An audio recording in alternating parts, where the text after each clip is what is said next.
Hey, everybody. Welcome to the African Ancestry Experience, where we discuss how we as Black people view ourselves and the way we view Africa. Tonight, Dr. Rick Kittles and I are going to tag team this important conversation with Michael Friend.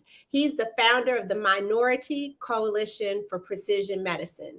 And we'll be discussing the role of precision medicine and how it affects or how it impacts African Americans. You don't want to miss this, so stay tuned. I want to know you. I wanna know ya, Cameroon, Guinea-Bissau, Sierra Leone, gotta let me show ya, Nigeria, Bioko Island, Liberia. Welcome, everybody. I'm so glad you're joining us for this episode. I see you, Mary and Menelik. Tanya Hunter was here. I am both. Always happy to spend these moments with you on Wednesdays. So you all know that the African Ancestry Experience is all about sharing identity-focused conversations with the diaspora. We trace your DNA, we find your roots, and we help you explore who you are. The African Ancestry online community fam is always representing, so I want to see your flags up in the comments to let me know that you're here, that you're in the house. And so many of you are at different stages of your African ancestry journey. So we got the OGs who have taken multiple tests. They've traveled to their country of origin. They've gotten their names. They've done everything. They're giving back. They're investing. And then there are those of you who haven't taken a test yet, and that's cool. So for those of you who are still trying to figure it all out, I recommend that you head over to our website, AfricanAncestry.com. There's a lot of good information there for you to get familiar with us. We have a blog. We have a lot of frequently asked questions. And then for you OGs, there's stuff you can share with the people who've been asking you questions too. Now, every Wednesday, we give away African Ancestry swag to the first person to join us at 7 p.m. And so tonight's winner is going to win the notebook trio. I love these notebooks. I have used up a gazillion of them. So congratulations to the winner that Wendy's going to put up on the screen. Y'all know I don't ever know who the winner is. Lanita's in the house. Wim Payande. How's my girl Valerie doing? Terry, congratulations, Terry. Terry is the winner of the notebook trio. So Terry, please email us your mailing address to info@africanancestry.com so we can get that in the mail to you. And I want to make sure that I remind you all to like us, share, subscribe, turn on your notifications so that you don't miss any of these conversations. We put a lot of thought into what we're going to talk about every week, and we bring you the absolute very best guests that we have access to. And tonight is no different. You know, it's the first Wednesday of the month, and so Dr. Kittles is here for our science-focused conversation. Dr. Rick Kittles in the house. Oh, how's it going? It's going good. How are you doing? I'm good. I'm doing some traveling today, so I'm not in my office, but I'm excited to be here nonetheless. I hope you're someplace good. Yeah, I'm on the East Coast. I'll tell you that. Oh, okay. Well, that's good. Thank you for being here with us. You all, let's put some emojis, some DNA emojis in the comments to welcome Dr. Kittles. We got him. We've gotten him like 3 months in a row. So your emojis are working. So keep them coming. Keep them coming. Excuse me. Keep them coming.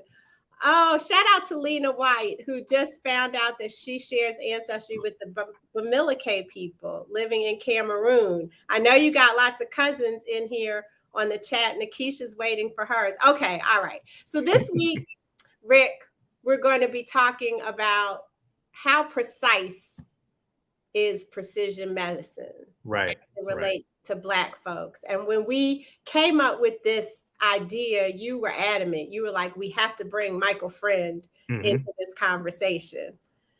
Right. Yeah. Michael, I've, on social media, he's got a big following, and he's got an organization. He's actually founder of the Minority Coalition for Precision Medicine and Health Ministries Network, which which aims to bridge the gap between medical science researchers and minority groups by providing national leaders of African American churches with leading scientists to begin to build relationships. So what he's doing, he's bringing together two areas: the ministries, churches, the Black churches, and scientists, to talk about how do we move forward as a community in this space called precision medicine. And so this is an exciting time for many of us, and I'm so glad that he could join us today. So let's bring him in, Mr. Michael Friend. Hey there. Hey there. What's happening? Welcome to the African Ancestry Experience. Let me tell you, I'm excited to be here. And I mean that from the bottom of my heart. Well, we're glad to have you, because we talked to a group of scientists back in April, and everybody had their own definition, interpretation of precision medicine. And so as the non-scientist, probably the person the farthest away from science on this particular conversation, can you share with me and everyone else what exactly is precision medicine? Well, absolutely. Let me tell you. Well, let's first thank President Obama for the Precision Medicine Initiative, which many probably not aware of, that it was through his administration that launched the initiative, which eventually turned into what we know now as the All of Us program, that's being hosted by NIH. So how precise is precision medicine? Very, very, very precise. I'll say that because I'll talk about, well, there's I don't want to call it a medicine itself, but CRISPR technology, right? Which some may be aware of, probably most of us probably never heard of it, but CRISPR technology that is used, that's currently being used to not just treat those with sickle cell disease, but remove disease from those that are currently living with sickle cell disease. And from the studies thus far, from the clinical trials thus far that started a couple, say a little over 2 years ago, very effective. I describe precision medicine, it's like a light switch, right? They go in, they find, and we're still working on perfecting some of the things, but you go in, you find that bad mutation or that cell, and you just turn it off like a light switch, and bam, it's gone. And so that's what's happening with sickle cell. And so it's very, very, very powerful. So Michael, you used sickle cell as an example of a disease that could be impacted broadly by precision medicine. Are there other diseases that you think that would be beneficial for African Americans in particular? In terms of precision medicine products? Absolutely. I mean, cancer for sure, right? There are, from what I understand and what I read a while back, is that there are probably, I don't want to say half, but a large percentage of the medicines that are out there right now are precision medicine. And so it's kind of, but there's some challenges there, but precision medicine is being used right now currently to treat those living with cancer as well. So we're gonna talk some about the challenges. We're gonna talk more about the challenges later. But I'm one that really likes to talk about the promise initially. We can talk about the challenges because they're very broad. Those challenges are quite broad and important. But one of the things that I think is important is for African Americans to understand sort of the strength and the impact of that precision medicine could bring to the health of our communities. But besides the fact that there are some issues like financial issues, economics, right? But then there's also this issue of building trust with the community. And the lack of trust has led to a lack of African Americans being a part of a lot of these research projects that identified markers, genetic markers or biomarkers for precision medicine.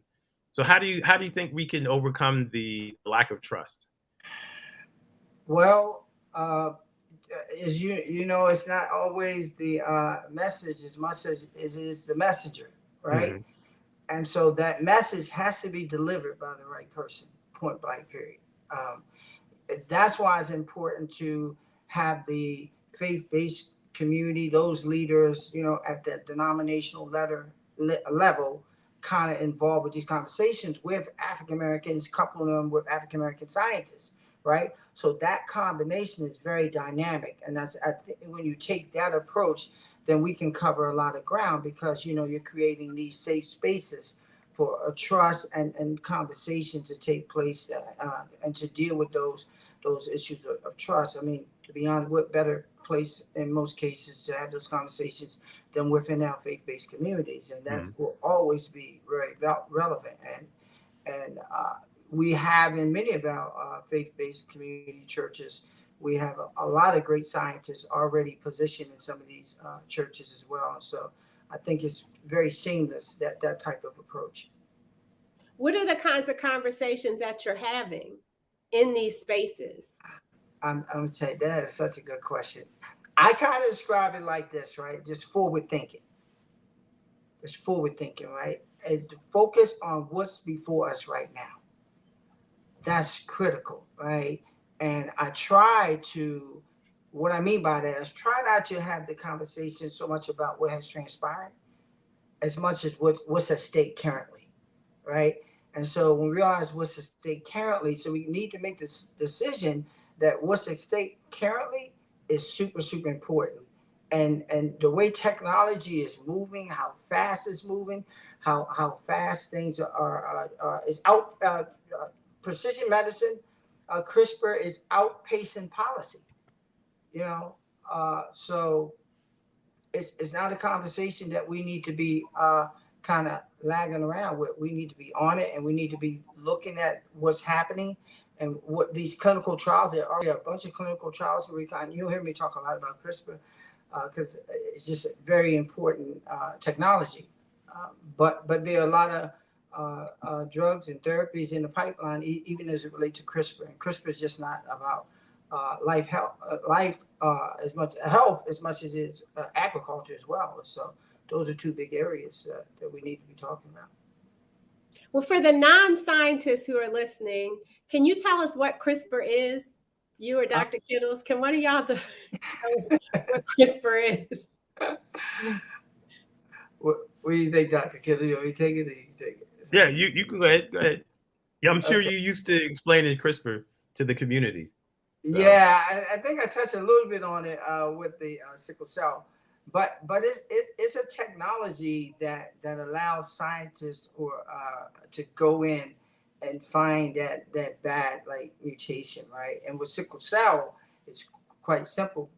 For I understand, there's only one, and so they can go in, find it, and CRISPR works like scissors, right? So they go in and kind of snip it, replace it, and there it is. It's basically removed. It's quite simple to that extent. So that's kind of like the very basics of CRISPR. Okay. Right. So it's a really cool technology that has really started to grow over the years in biomedicine and biomedical research, and it allows you to do chemical reactions in the laboratory to go in and, like Michael said, cut pieces of a gene. Let's say you've identified a mutation or a variant in that gene, you can cut it out and then replace it. And it's what we call gene editing, and it's useful for trying to understand how these variants play a role in health and disease. And now folks are starting to leverage it for therapeutics, particular treatment options.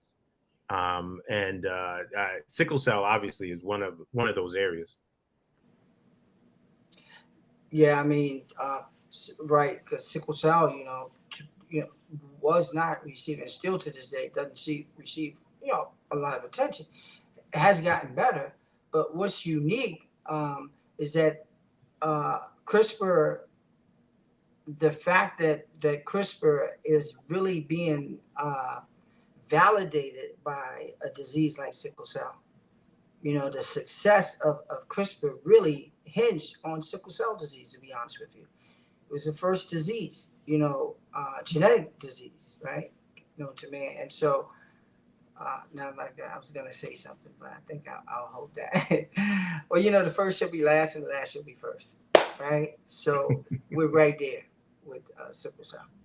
What kind of reception are you getting from the faith-based community, Michael? I mean, is this something where you've really had to convince the clergy to participate, or has it been they've welcomed you with open arms? What has that been like? They welcomed me with open arms, I'll say, I'll give you an example. So there's a film out, Human Nature, on Netflix, and so in that film, we were doing a lot of work, a lot of filming around the faith-based communities, having conversations, you know, at that level as it relates to CRISPR technology. And so we had fortunately, we had a clergy, one of our representatives, you'll see him, if you watch the film, he asked a pointed question, was like, are we playing God, right, with this technology? And so, unfortunately, Dr. Free, he recently passed away, unfortunately. And so that was very tough to lose him. But he was one who came out of Howard University probably about 20 years ago when these technologies first started to emerge. And so he's in school and they're talking about this, where we're headed. And so he was very critical, Dr. Free was very critical in helping to have those conversations with the faith-based community, because, you know, he was there sort of in the beginning, I would say, you know, particularly as Howard started to talk about what we know currently to be today is CRISPR, or this genomic revolution that we're in. And so that was very helpful, having someone in the faith-based community that already had that type of background and experience. And so when the clergy gets involved and they're talking about it in the church, what are the intended outcomes? Is it that you want people to participate in clinical trials? What is the ultimate goal? I think with clergy, what I found to be true is that, again, if you can keep us focused on clergy, focused on what's current, you know, what's happening today, and the outcome, of course, is to really begin to trust the science to some extent, right? To knowing that we have to participate when it comes to these clinical trials. And I'll say that, you know, in a very pointed way, that particularly during this era that we're in, you know, around genomics, right? Precision medicine is being made not that one size fit all approach, but for the individual, right? And because they need a large data set, right, to really be effective with precision medicine, you need a lot of folks, and particularly a lot of us, you know, so that we're not continuing to develop medicines that are not precisely for us. And so that's where we are. We've got to get past some of those hurdles. And I think, and I can show you examples or talk about examples on how I think we're getting there and why it's so critical. Because there's an economic side to this as well we need to talk about. So, you know, the question of participation in research, like I see a question by Tanya Hunter saying, can this be done with lupus? And, you know, I wish we could do a lot more to impact these diseases in our community. But for many of these studies on disease, African Americans haven't really participated. So we don't know what the genetic variation is, or the mutations that are playing a role for that particular disease in our population. So that's one of the limitations. You know, while there's a lot of promise, one of the limitations is what we call the knowledge base, right, Michael? Where, you know, we don't know a lot about the variation that exists in the African diaspora and the role that that is playing on our health and disease. You want to talk some about that, or? Yeah, I mean, we know it's rich. We know it's extremely rich, and we know it's extremely profitable, right? We know it's extremely profitable. So that's a whole nother conversation, but we can tackle a little bit of that as well because, you know, the Henrietta Lacks story proves that, right? Right. And we know for certain there's other Henrietta Lacks out there. So it's very important, you know, if you listen, we're moving to an era where the body is data. The human body is data today, just like your cell phone. And who owns and who controls that data is very important. And so the conversation, we need to have them. We need to move past some things. And we not just need to be, as I've said to many of the industry leaders, is that participation is one thing. And we certainly need to participate, but we also need to be benefiting to some extent from the profits as well, right? Particularly when they're using that very rich data set that we have, right? That comes from the motherland. So that's an important conversation, and that's a conversation that we're having currently when it comes to not just equity, but, you know, being not just inclusive, but, you know, sharing of revenues and resources. And so it's not being all over the place, but that you can't take the financial part out of the conversation as well. That has to be a part of the conversation as well. We talk about outreach. We're also talking about, you know, I don't know, I'll just transition back a little bit to Henrietta Lack. That family, they're currently in court, right? And so we're waiting, you know, for the I believe the judge to decide a very important outcome as to whether or not they're going to be compensated, you know. And so that's critical because that's really going to tell us what, to some extent, where we headed in terms of the future when it comes to genetics and data and who owns it and who controls it.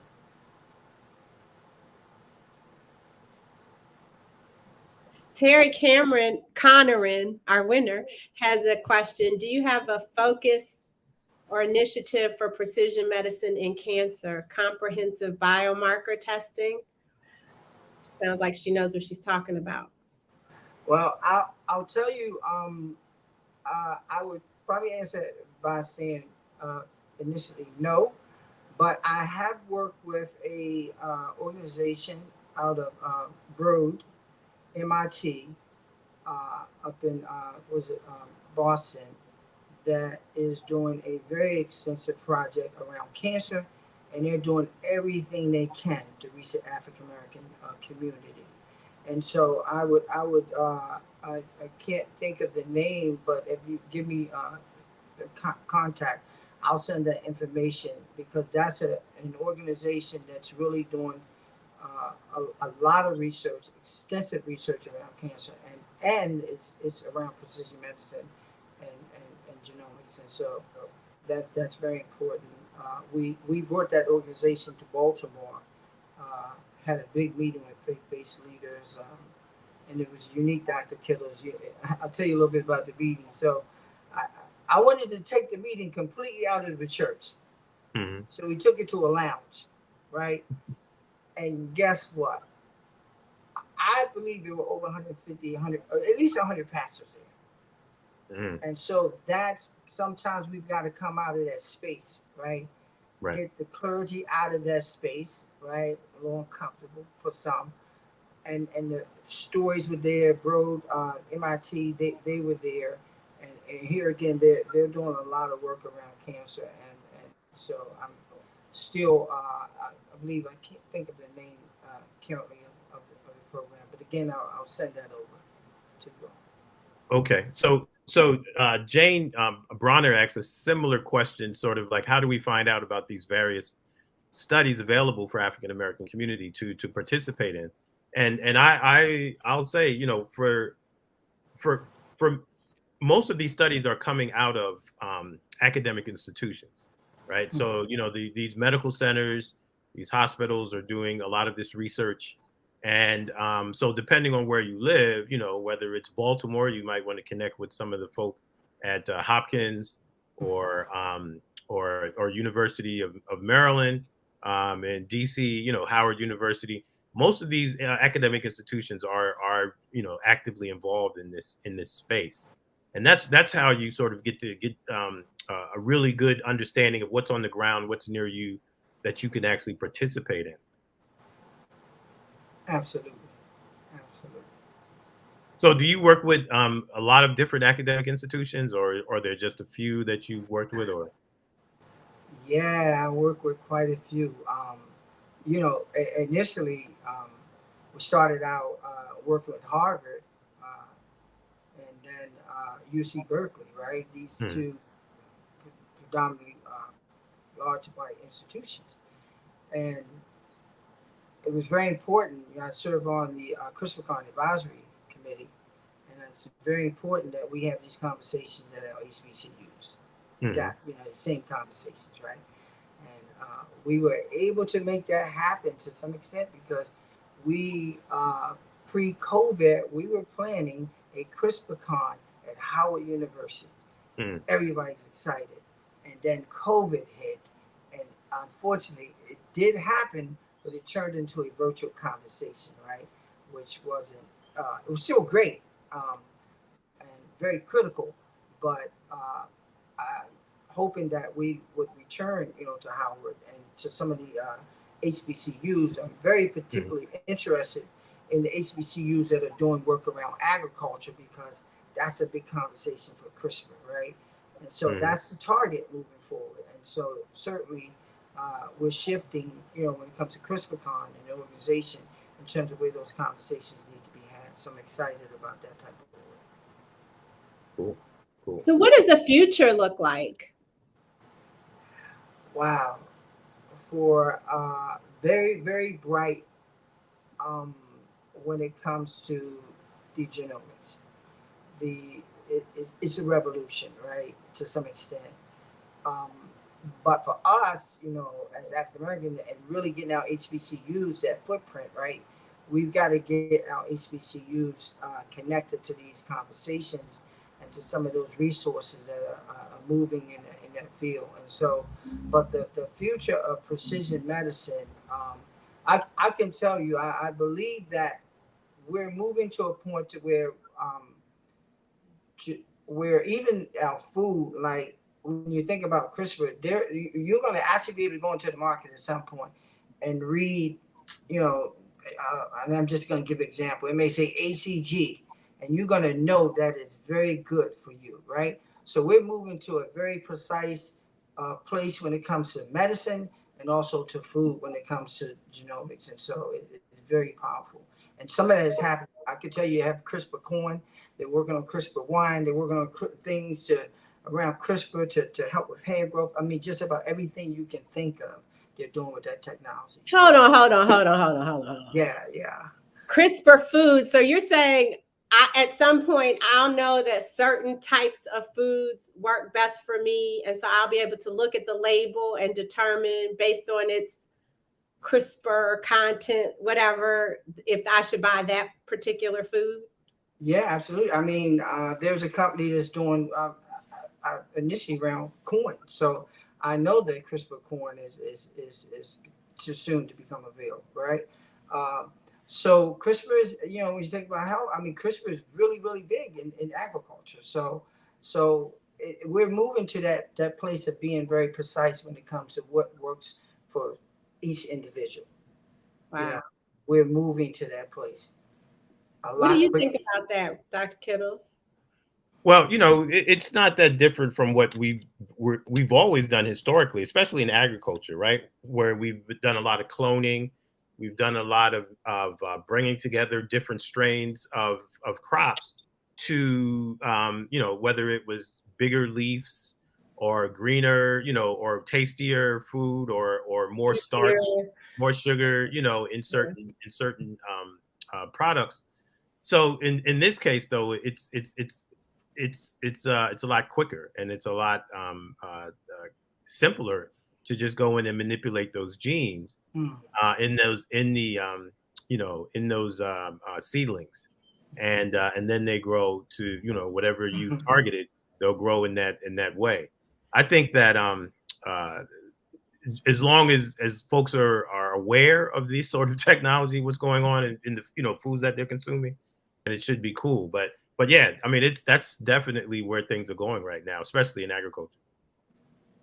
So it's like our Cafe Cubano Keys said, it's just another form of GMO. Yep. I see. It's another technique. Quicker. Mm-hmm. Mm-hmm. Well, I appreciate this conversation. I think you've shed some light, and certainly I think that helps to think of that CRISPR in terms of food, because that's more, that's something we're much more familiar with. And that helps to really contextualize it for me when we start to talk about our genetics.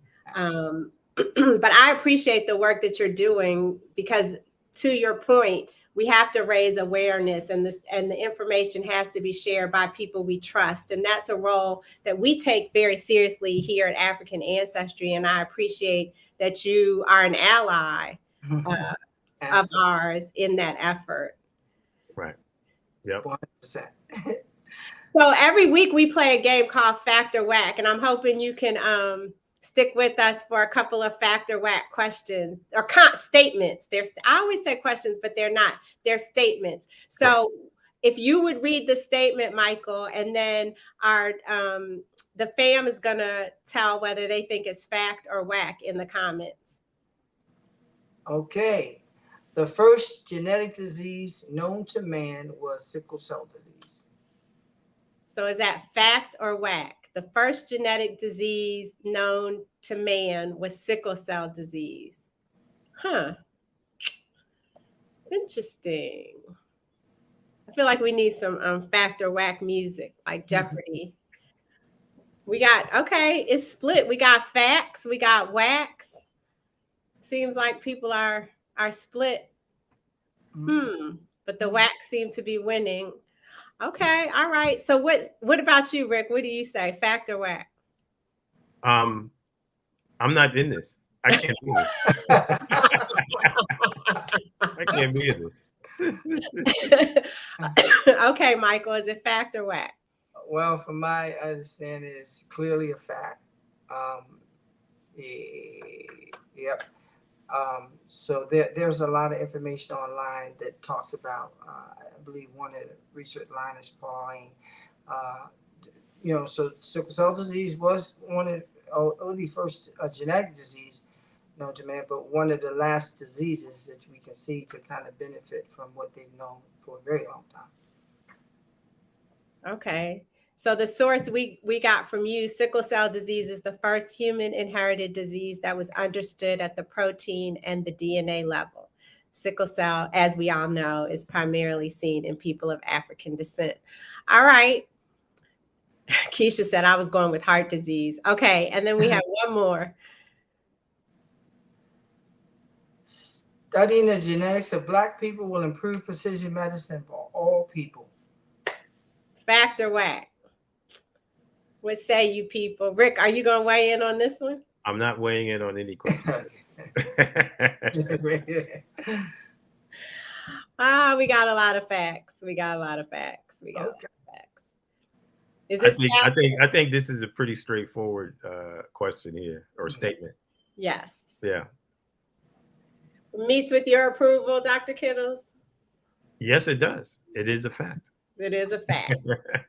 Yes, it is.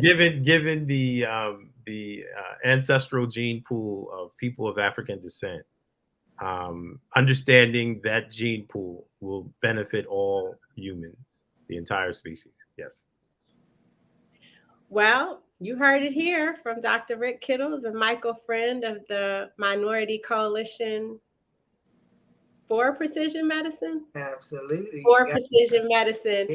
joining us today to talk about precision medicine. Thank you all for joining us. You can always catch past episodes of the African Ancestry Experience over on YouTube. If you're watching us on the replay, please put the DNA emoji in the comments to show Michael Friend and Dr. Kittles some love. Next week, we're going to be revealing the African Ancestry test results of multi-platinum and Grammy-nominated saxophonist and flautist here live. That would be Najee. So we're looking forward to that. That'll be part of our contribution to Black Music Month. And I appreciate you all for spending some time with us. Michael, you're welcome back anytime. Thank you for joining us. Yeah, thanks, Michael. Thanks for joining us. Thank you, Dr. Kittle. Thank you, Gina, for having me. I appreciate you all, and I bless you in all the work that you're doing. Thanks. Thank you. Everybody, until we meet again, may you be happy, may you be healthy, and may you be whole. See you next week. I wanna know ya, Cameroon, Guinea-Bissau, Sierra Leone, gotta let me show ya, Nigeria. I wanna know ya, Cameroon.